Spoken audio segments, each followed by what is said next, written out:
मंदिरों से लेकर स्त्रियों के माथे तक कुमकुम और विभूति जैसी चीजें इस्तेमाल होती है।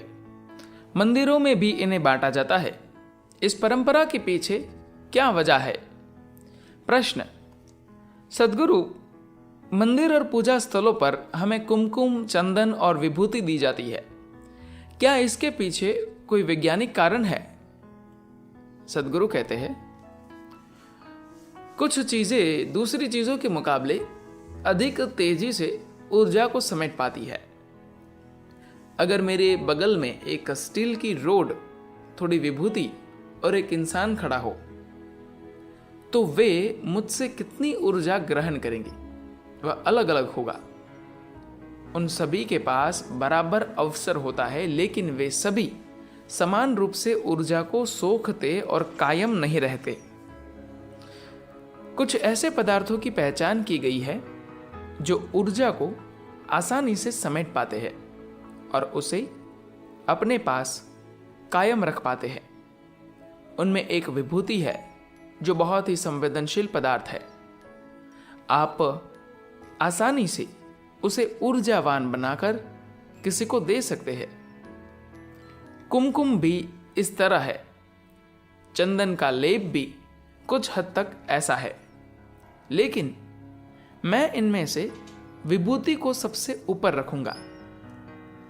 कई मंदिरों में अब भी बहुत शक्तिशाली प्राण ऊर्जा का कंपन है, इसलिए इन चीजों को कुछ देर के लिए वहां रखा जाता है ताकि वे खुद में थोड़ी ऊर्जा समेट ले।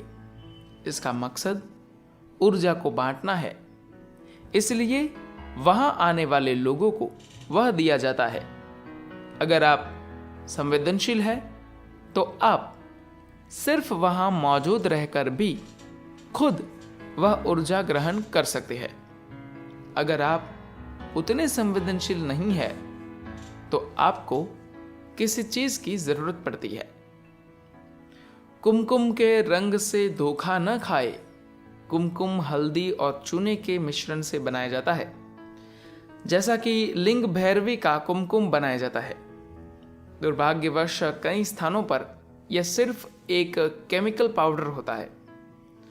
हल्दी में बहुत जबरदस्त गुण होते हैं। इस संस्कृति में इसे शुभ माना जाता है क्योंकि इसमें एक खास गुण होता है जिसे हमारी खुशहाली के लिए इस्तेमाल किया जा सकता है।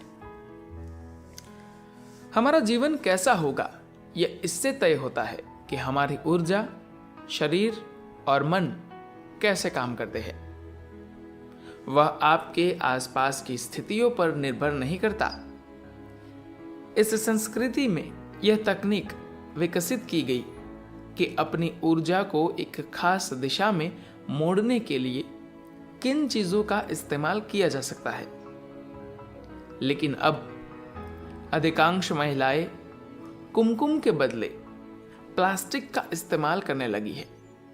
आप विभूति या कुमकुम या हल्दी का इस्तेमाल कर सकती है, या अगर आप नहीं चाहती तो कुछ भी इस्तेमाल मत कीजिए।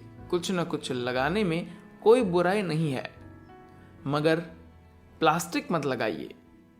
प्लास्टिक लगाना ऐसा ही है जैसे आपने अपनी तीसरी आंख बंद कर ली हो और उसे खोलना नहीं चाहते। प्रश्न।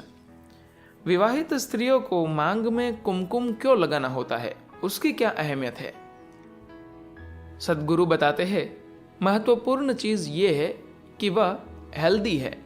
उसे लगाने से सेहत संबंधी और अन्य फायदे हैं। दूसरी चीज यह है कि उसे समाज में एक निशान के रूप में इस्तेमाल किया जाता है। अगर किसी स्त्री ने कुमकुम लगाया हुआ है तो वह विवाहित है और इसलिए उसे अप्रोच नहीं करना है। यह सिर्फ एक संकेत है ताकि आपको हर किसी को यह बात बतानी ना पड़े। पश्चिमी देशों में किसी को अंगूठी पहने देखकर आप जान जाते हैं कि वह शादीशुदा है। यहां अगर किसी औरत ने बिछुए पहने हैं और सिंदूर लगाया है तो वह शादीशुदा है, यानी अब उसकी दूसरी जिम्मेदारियां भी है। यह समाज में व्यवस्था लाने का एक तरीका है। किसी की सामाजिक स्थिति पता लगाने का एक तरीका है। कई मंदिरों में अब भी बहुत शक्तिशाली ऊर्जा का कंपन है, इसलिए इन चीज़ों को कुछ देर के लिए वहां रखा जाता है ताकि वे खुद में थोड़ी ऊर्जा समेट ले। इसका मकसद ऊर्जा को बांटना है, इसलिए वहां आने वाले लोगों को वह दिया जाता है। धन्यवाद।